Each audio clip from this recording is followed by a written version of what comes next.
Bonjour.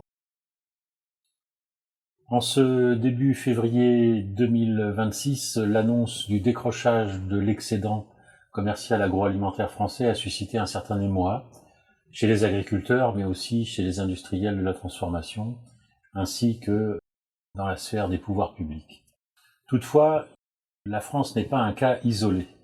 Les États-Unis, qui étaient détenteurs d'un excédent commercial agroalimentaire depuis 1950, connaissent depuis 3 ans un déficit croissant. 2025, c'est 44 milliards de déficit commercial sur les productions agricoles et alimentaires, soit une augmentation de 40% par rapport à l'année précédente. Il en découle que l'alerte que l'on avait repérée en 2020, où un premier déficit s'était fixé à 3,7 milliards de dollars, eh bien cette alerte n'est pas un hasard ni une période accidentelle. Le décrochage de l'appareil commercial américain se confirme à travers cette succession de déficits commerciaux. Il en découle que les États-Unis sont en train de perdre peu à peu, progressivement, leur pouvoir alimentaire qui constituait l'un des attributs de leur hégémonie depuis la fin de la Deuxième Guerre mondiale. Alors comment expliquer ce décrochage commercial agroalimentaire des États-Unis ? Eh bien d'abord par une très très forte progression des importations de produits agricoles et alimentaires. Par rapport à 2020, c'est plus 53%, alors que les exportations sur la période 2020-2025 n'ont augmenté que de 25%. Si l'on rentre dans le détail des importations, il faut y voir une croissance assez significative des importations de bœuf, de veau, et plus généralement de viande, de volaille et porcine, une importation assez significative de fromage, et puis il y a un poste important, celui de l'horticulture, dans lequel on trouve les fruits et légumes.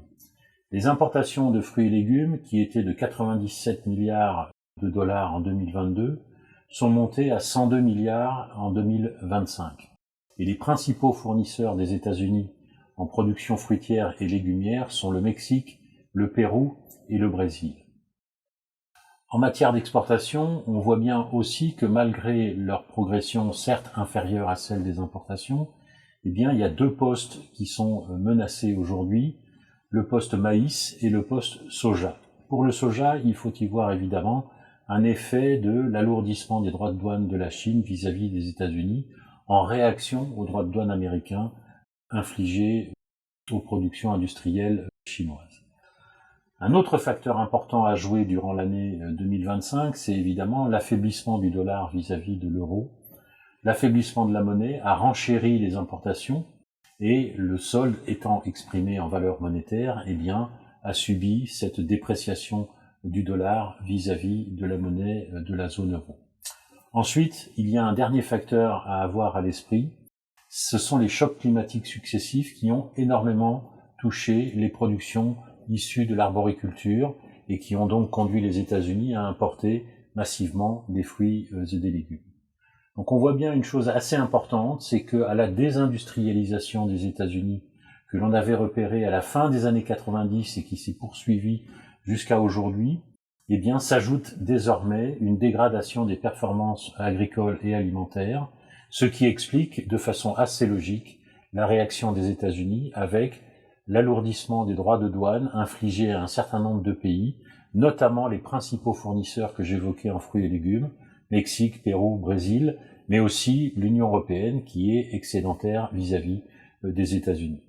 Donc, on peut en déduire que finalement, la guerre commerciale entre les États-Unis et le reste du monde, ou en tout cas entre les États-Unis et leurs principaux fournisseurs de produits agricoles et alimentaires, eh bien cette guerre commerciale n'en est qu'à ses débuts. Alors, vous pouvez retrouver tous les détails dans l'éditorial de la lettre économique du mois de janvier.